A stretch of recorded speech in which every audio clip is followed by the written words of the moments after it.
Oke, baik. Nah, anak-anak, tadi kan Ibu sudah menyampaikan tentang indikator pembelajaran, apa yang akan kita pelajari, dan tujuan apa yang akan kita capai pada pembelajaran hari ini. Nah, tadi tema yang disampaikan apa? Ya, betul sekali. Aku bisa mengasihi orang lain. Di sini Ibu akan menggambar sebuah hati. Di dalamnya itu aku bisa mengasihi orang lain. Oke.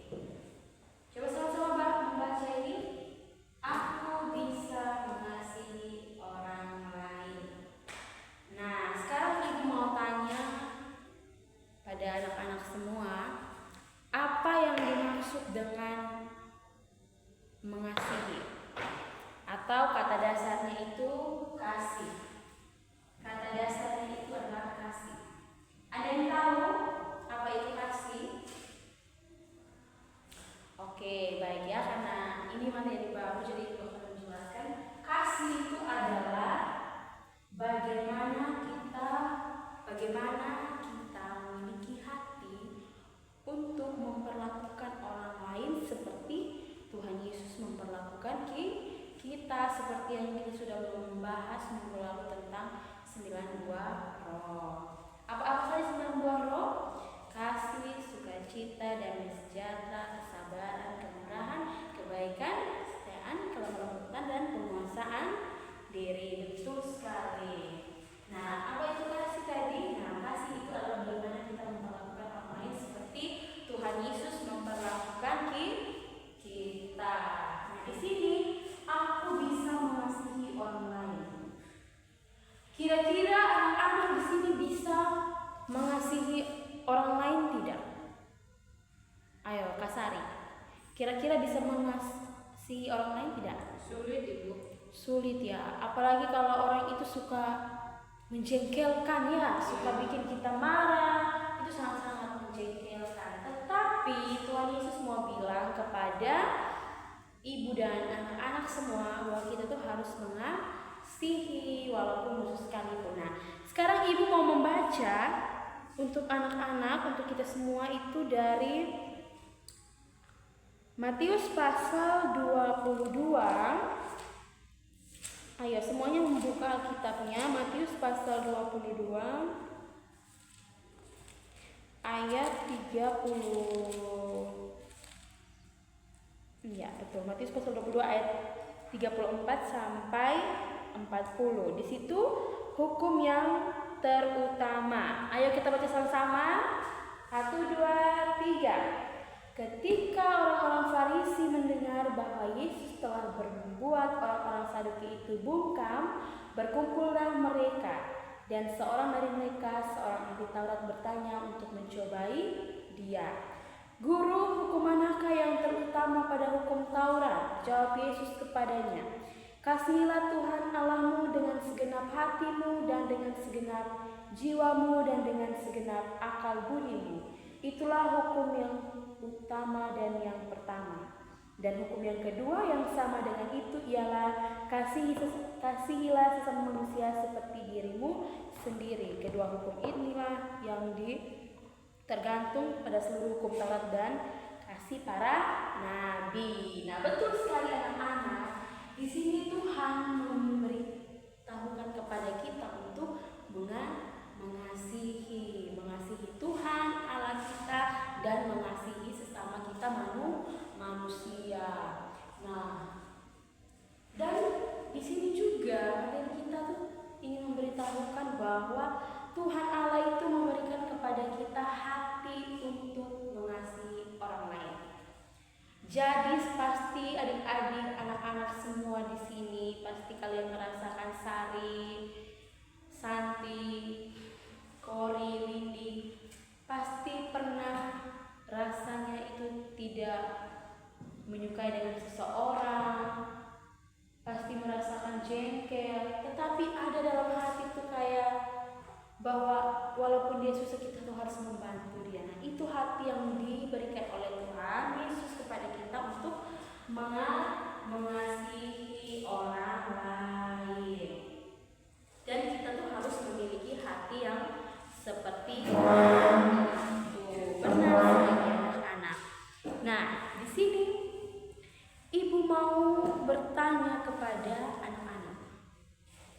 kira-kira pernah tidak melakukan kasih? Kak Sari? Pernah. Wow, pintar. Dalam kayak bagaimana itu? Kasih pinjam teman bolpen. Wow, kasih pinjam teman ballpoint. Kira-kira kalau teman menghilangkan ballpoint tersebut, apakah Sari akan marah atau Sari akan bagaimana? Iya, marah Bu. Marah ya, ya memang marah, tetapi kita harus tanya terlebih dahulu kasih hilangnya kenapa bisa hilang. Tidak boleh marah-marah yang langsung marah sampai membuat temannya menangis. Itu bukan namanya kasih.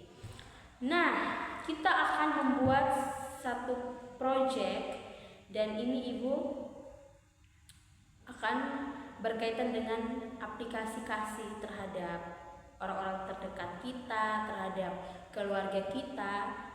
Dengan apa? Ada yang tahu? Cara kita membuktikan kasih kita kepada orang-orang terdekat.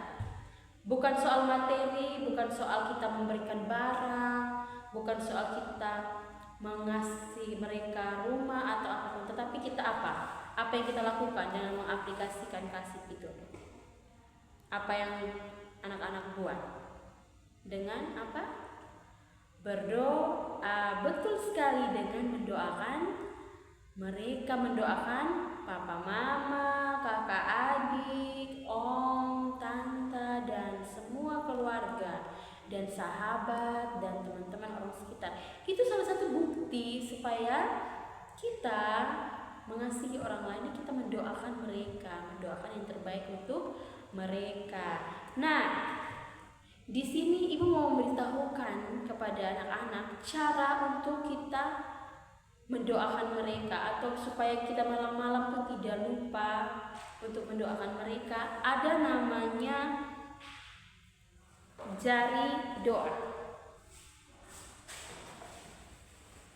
Iya. Oke.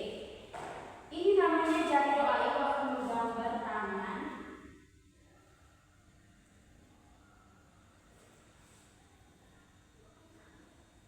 Nah, di sini ada sebuah tangan yang besar, namanya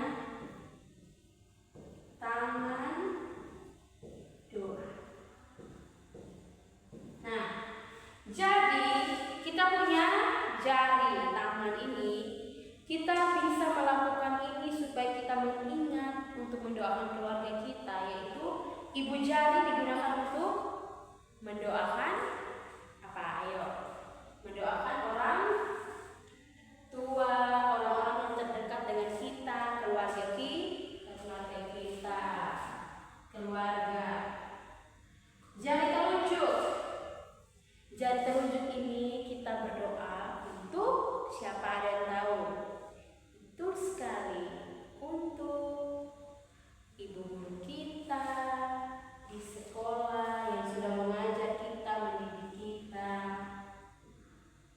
Nah, kemudian jari tengah ini ada yang tahu? Ya, betul sekali, jari tengah ini adalah bagaimana kita mendoakan gereja dan negara kita. Kemudian jari manis, ada yang tahu? Betul sekali, jari manis itu kita berdoa untuk teman-teman kita atau orang terdekat kita yang sakit.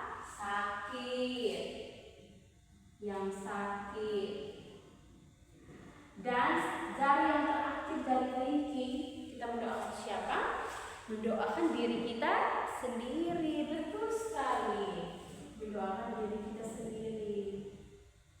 Nah, ini anak-anak bisa menulisnya supaya sampai di rumah bisa dihafal. Dan ketika mau tidur, lihat tangan. Oh iya, saya harus berdoa untuk keluarga, untuk gereja, untuk sekolah, untuk guru, untuk pemerintah, untuk teman-teman yang sakit, orang-orang yang sakit, dan yang terpenting untuk saya supaya diberikan kesehatan, dimampukan untuk melakukan banyak hal. Betul sekali.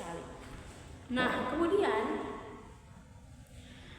di sini kita melakukan kasih itu adalah salah satu bukti bagaimana kita mengucap syukur tentang apa yang sudah Tuhan berikan kepada kita. Jadi kita mengaplikasikan kasih, melakukan kasih bukan karena aduh beta punya ibu guru saya yang suruh di sekolah, tidak ya, tetapi supaya adik-adik mengetahui bahwa kasih itu dilakukan karena adik-adik sudah diselamatkan oleh Tuhan Yesus. Bersyukur untuk napas kehidupan yang Tuhan Yesus buat. Jadi adik-adik melakukan banyak hal baik di dunia ini. Oke, betul sekali. Nah, mungkin itu yang materi yang Ibu sampaikan. Untuk di akhir sebentar nanti Ibu akan memberikan kepada anak-anak soal evaluasi bagaimana nanti melihat apakah yang Ibu sampaikan kepada anak-anak pahami atau tidak. Dan itu sebentar ada di bagian akhir.